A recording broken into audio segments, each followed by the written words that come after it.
Having a long list of all the classes or interfaces that you need to include into your project can be a little annoying because we've basically here in the last example created a calculator which has required 6 different files to be required.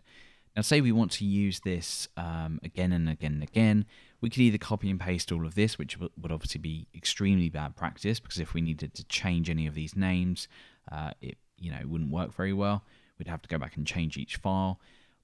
Or what we could do is we could copy these and we could put them inside of an initialization file.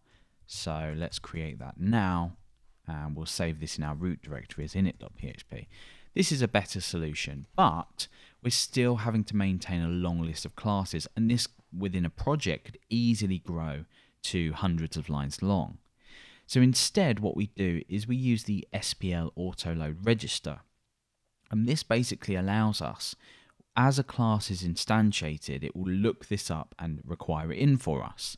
So what we can actually do is we can get rid of all of this because we already know that we're naming our classes and our interface, in this case, to the same class name that we have.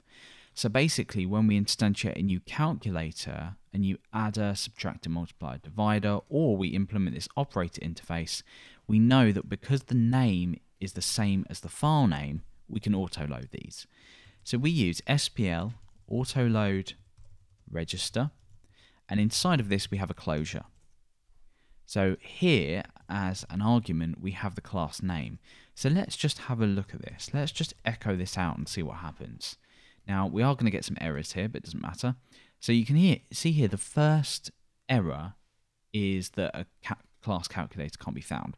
That's because we're not including it in. But what has happened is our autoload register has, within the closure, picked up on this class name that's trying to be included, and it's output it as we've done here. Now, instead of doing that, what we might want to do, well, what we in fact do want to do, is require this in.